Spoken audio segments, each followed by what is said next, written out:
안녕하세요. 공병호TV의 공병호입니다. 일본에서 교편을 잡고 계시는 한 여교수님이 지인에게 다급하게 현지 분위기를 전한 편지를 소개해 드리겠습니다. 여성 특유의 어떤 직감, 감정 같은 부분이 많이 배어 있기 때문에 아마 동의하지 않는 분도 계실 겁니다. 그러나 이분이 이야기하는 그런 일본의 지금 현지 분위기를 우리가 한 번 정도 귀담아 듣고 새기는 것은 중요하지 않겠느냐, 그런 생각을 하게 됩니다. 이제 해석은 여러분들이 하시죠. 이분은 한국인이면서 오랫동안 일본에 체류하고 있기 때문에 한국인과 일본인 모두를 잘 아는 분입니다. 편지를 받는 분에게 자신의 진심이 많은 한국인들에 널리 알려져서 이번 사태를 정확하게 이해하고 한국인들이 슬기롭게 대처하는 데 도움이 됐으면 좋겠다. 그렇게 해서 간곡한 그런 이런 부분을 담아서 보냈습니다. 이분의 말씀은, 저는 일본의 무역 규제는 단순한 수출 규제가 아니고 일종의 경제 전쟁이 선포된 겁니다. 그러나 이 경제 전쟁 와중에 외무부 장관은 무슨 특별한 일이 있었겠죠. 한 일주일 정도 아프리카 순방을 떠난 걸 보고 저분들은 경제 전쟁으로 생각하지 않구나, 그런 판단을 하고 있기 때문에 편지를 보낸 여 교수님은 편지 시작할 때 이런 이야기를 합니다. 관장님 주변에는 한국의 지도자층 리더분들이 많으시니 사적인 자리에서라도 일본 내에 날로 높아지는 긴장감을 전달해 주시기 바랍니다. 이런 이제 조국을 생각하는 그런 마음이 가득 담긴 그런 편지입니다. 첫 번째입니다. 일본인들 가운데 다수는 아베 총리의 과감한 수출 규제는 트럼프의 동조하에 진행됐다는 의견을 갖고 있다. 그러니까 트럼프의 협조하에 진행됐다는 거죠. 일본인 특유의 아이마이 성향, 애매모호함, 회색 성향, 뭐뭐인지 모르겠다, 이렇게 직설적인 표현을 대부분 일본인들 잘 안 하죠. 일본의 특유의 그 아이마이 성향을 미뤄보면 아베 총리의 이 같은 과감한 조치는 단독으로 나오기는 불가능하다.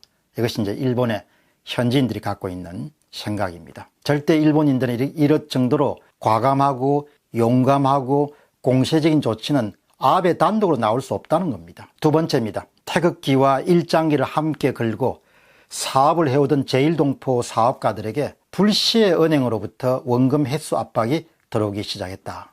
그동안 한일관계가 어려울 때도 있었지만 이런 경우는 사업을 하면서 처음이라고 합니다. 그만큼 심각하다는 이야기입니다. 세 번째입니다. 요 며칠 사이에 능력에 상관없이 한국인 교수는 다음 학기 수업이 취소되거나 중요 직책에서 좌천되거나 그룹에서 배제된 말도 되지 않는 일이 일어나고 있다.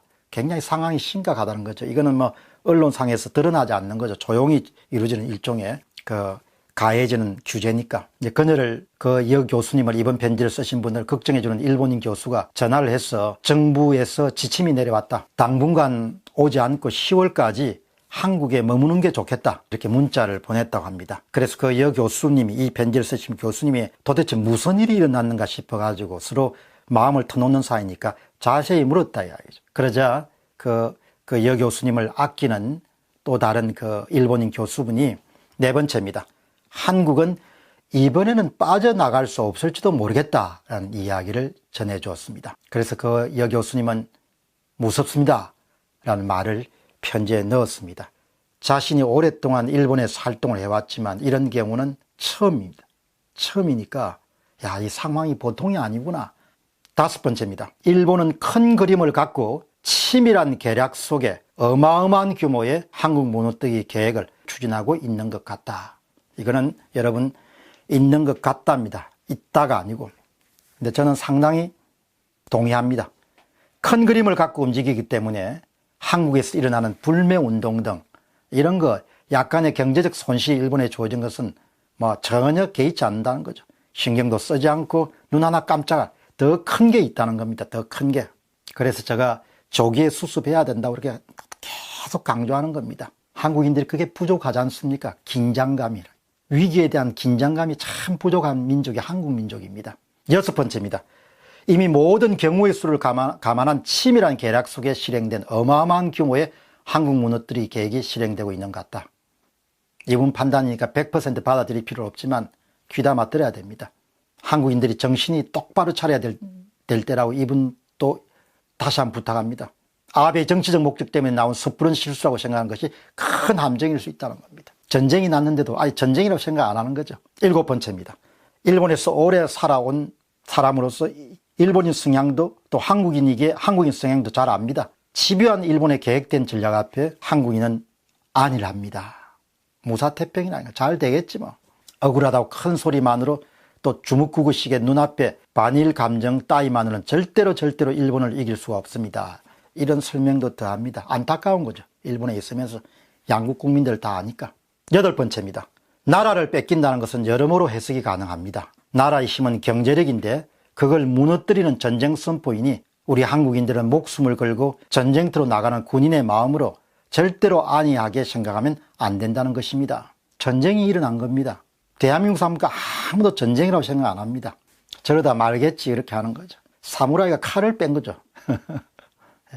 이분은 이런 이야기를 다 합니다. 저는 일본에 있어 이 이상한 기류를 실감하고 있습니다. 또 이런 설명도 더 합니다. 제가 오버한 것이기를 간절히 바라지만 미리 긴장하고 대비하는 편이 다 뺏기고 뒤늦게 후회하는 것보다 훨씬 더 나을 거라 생각해서 편지를 보내게 되었습니다. 마지막으로 이런 문장을 더 합니다. 제가 실감하는 긴장감이 한국에 전해지기를 바라는 마음이 간절합니다. 마지막으로 편지 속에서 나오는 한 문장만 인용하겠습니다. 이것은 단순히 반도체 수출 제재가 아니라 전쟁입니다. 전혀 전쟁이라 생각 안 하죠. 여러분 오늘 방송 들으시는 분은 전쟁이 났다고 생각하셔야 됩니다. 전쟁이. 요약하겠습니다. 문재인 대통령과 문재인 정부는 일본을 상대로 전쟁이라 생각하는가? 물어봐야 됩니다. 자신에게. 문재인 대통령이 말하는 장기전은 그야말로 한쪽이 죽고 사는 정도의 치명상을 입을 수도 있는 전쟁이 될 텐데 그런 각오를 준비하고 있습니까? 그걸 물어봐야 되는 거죠. 아무리 생각해도 그런 마음가짐이나 준비는 되어 있지 않다고 봅니다. 준비가 되어 있지 않는 상태에서 화력의 격차가 엄청나게 난 상태에서 싸우면은 100% 그냥 패배하는 거죠. 얼마만큼 패배하냐 그게 결정 차이가 나겠죠. 고집을 피우면은 초토화될 수 있습니다. 저는 일찍부터 이번 일이 터졌을 때부터 초토화라는 단어를 썼습니다. 백기투항이라는 단어도 썼고 이것은 대통령의 체면의 문제가 아니고 국가의 생존의 문제이고 흥망의 문제가 될 수도 있죠. 재개하지 못할 정도로 무릎을 꿇게 할 수도 있으니까. 공병호 TV의 공병호였습니다. 감사합니다.